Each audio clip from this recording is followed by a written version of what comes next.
안녕하세요. 10월 30일 아침 묵상입니다. 하나님, 오늘도 우리에게 귀한 아침, 새 아침 허락해 주시니 감사합니다. 오늘 예레미야서 52장 12절부터 23절 말씀 통해서 우리에게 깨닫게 해주시는 하나님의 은혜가 넘치게 하여 주시옵소서. 예수님의 이름으로 기도합니다.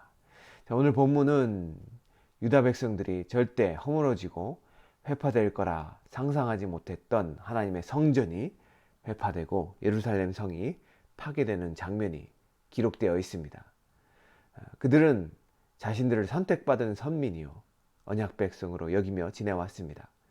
그러나 이스라엘 백성들은 그들의 정체성에 맞는 삶을 살지 않았고 하나님과 우상을 겸하여 섬겼습니다. 그 결과 하나님의 진노하심이 그들을 하나님 앞에서 쫓아내시기까지 이르렀다고 3절은 말하고 있습니다. 결국 그들의 하나님 앞에서 그들은 어떻게 쫓겨났을까요?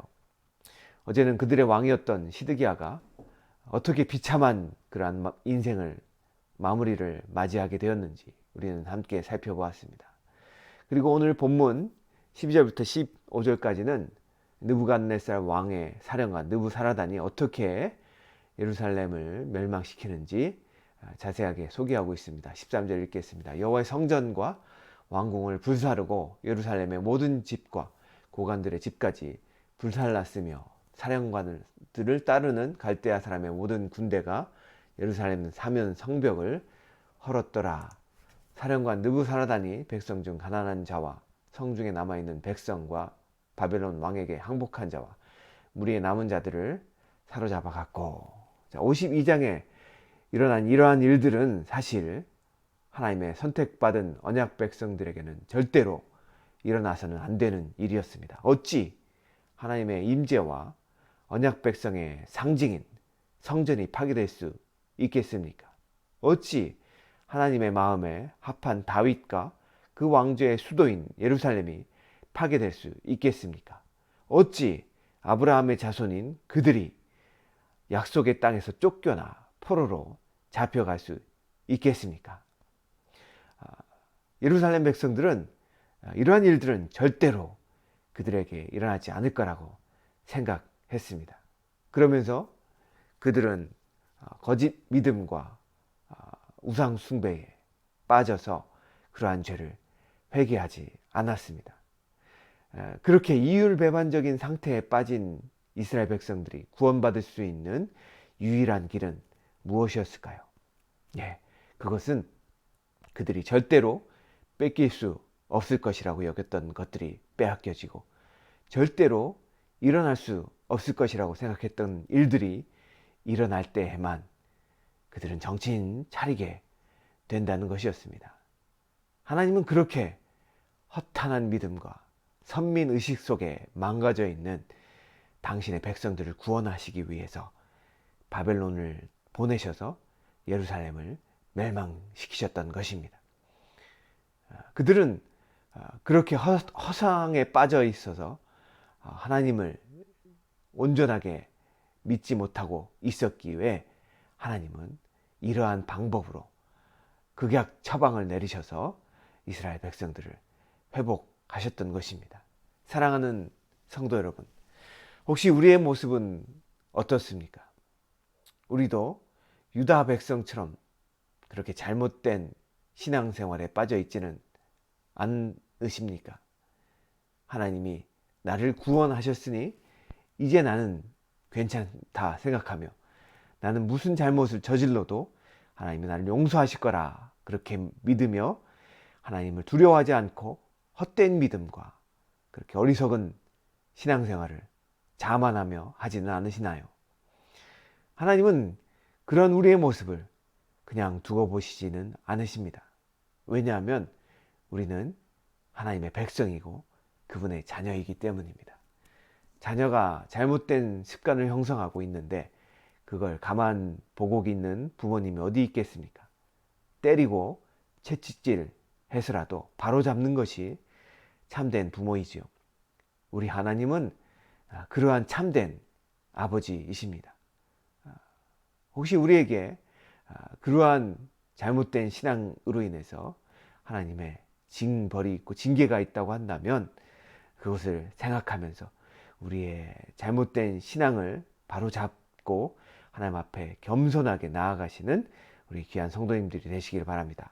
17절부터 23절은 여호와의 성전이 어떻게 회파되는지를 자세하게 설명합니다. 17절부터 23절까지를 함께 읽겠습니다. 갈대아 사람은 또 여호와의 성전에 두 놋기둥과 받침들과 여호와의 성전의 놋대야를 깨뜨려 그 놋을 바벨론으로 가져갔고 가마들과 부삽들과 부집개들과 주발들과 숟가락들과 섬길 때에 쓰는 모든 놋그릇을 다 가져갔고 사령관은 잔들과 화로들과 주발들과 솥들과 촛대들과 숟가락들과 바리들 곧 금으로 만든 물건의 금과 은으로 만든 물건의 은을 가져갔더라. 솔로몬 왕이 여호와의 성전을 위하여 만든 두 기둥과 한 바다와 그 받침 아래에 있는 12 놋소 곧 이 모든 기구의 놋 무게는 헤아릴 수 없었더라. 그 기둥은 한 기둥의 높이가 18규빗이요 그 둘레는 12규빗이며 그 속이 비었고 그 두께는 손가락 두께이며 기둥 위에 놋머리가 있어 그 높이가 5규빗이요 머리 사면으로 돌아가며 꾸민 망사와 석류가 다 놋이며 또 다른 기둥에도 이러한 모든 것과 석류가 있었더라. 그 사면에 있는 석류는 96개요 그 기둥에 둘린 그물 위에 있는 석류는 도합이 100개였더라. 이것은 느부갓네살 왕이 성전에 있는 모든 여호와 섬기는 기명들을 가져갔는데 하나님께서 지금 그 리스트를 정확하게 적어 놓으신 것입니다. 자, 금을 얼마나, 은을 얼마나 가져갔는지, 그것의 길이와 높이가 얼마인지 다 지금 성경에 적어 놓았습니다. 여러분 생각을 해보면 도둑놈이 도둑질 할 때 내가 이 집에서 뭘 가져갔는지 리스트를 남겨놓지 않습니다. 또 전쟁에서 포로되어 끌려가는 사람이 무엇을 빼앗겠다고 적어 놓을 그런 시간이 없습니다. 그런데 예레미야 52장에는 성전 김을 잃어버린 것을 이렇게 자세하게 리스트로 작성해 놓은 것입니다. 이렇게 한 것은 하나님께서 이 기물들을 미래에 다시 예루살렘으로 찾아오시겠다라는 뜻이죠.